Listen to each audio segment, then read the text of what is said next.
Hey everyone, welcome back. Hope everybody had a great week. And this is the final reveal of my Heroes of the Hour group build, hosted by Greg Riley. To quote the Grateful Dead, what a long, strange trip it's been. Uh, the kit itself, I really didn't have a whole lot of complaints. There are some things I probably will do better, different the next time. The final assembly was kind of fiddly and isn't exactly where I thought it should have been. So let's take a quick look. And here is the end product. The biggest trouble I had was trying to get the hood to fit and getting the wheels on straight. For some reason, they always wanted to go wobbly on me. But you can see I get the decals on. Word on the decals. For this kit, they are extremely thin. I think I spent about an hour and a half putting on the decals. They came off the paper all right, but as soon as they slid off, they had a tendency to crumple up on itself. So I had to use an awful lot of setting solution and a lot of patience to kind of move these decals to slide around to get them straight. It's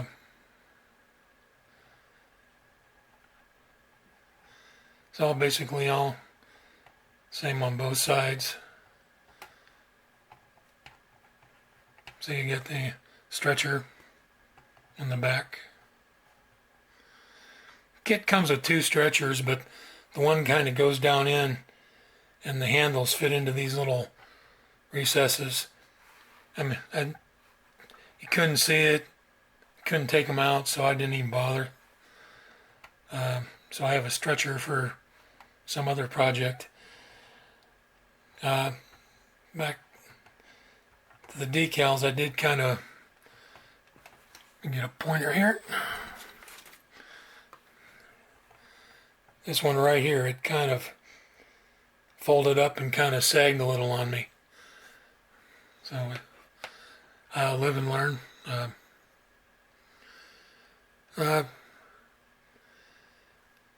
Say once I got together, I got the gloss coat, put the decals on, put a couple thin layers of Testors dull coat.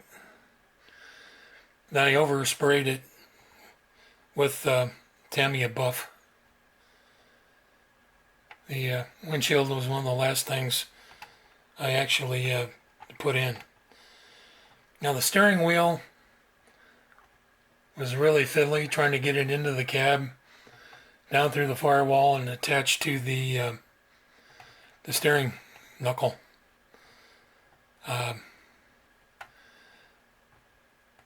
And let me show you the bottom.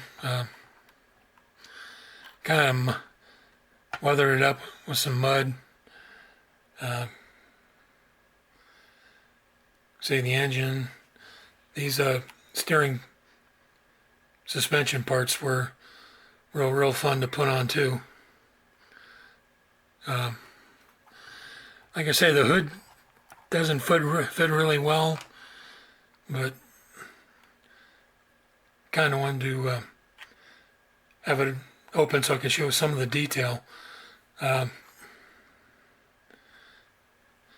Really, the Model T engines weren't all that fancy. I used some Mr. Metal Color dark iron for the head,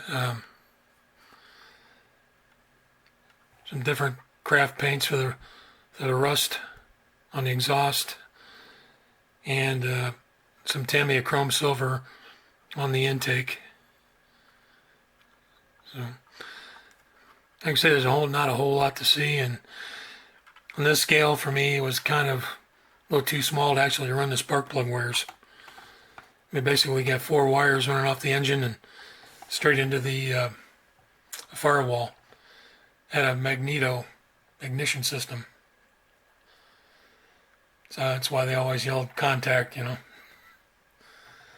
had an uncle had not this particular Model T, but he had Model Ts, and on the one he actually broke down and put an electric starter on. They give you a little indentation here at the front for the hand crank, but they didn't supply actually the crank handle with the kit, which would have been nice. So overall, I enjoyed the build. That down there looks like it's looking for a fire hydrant.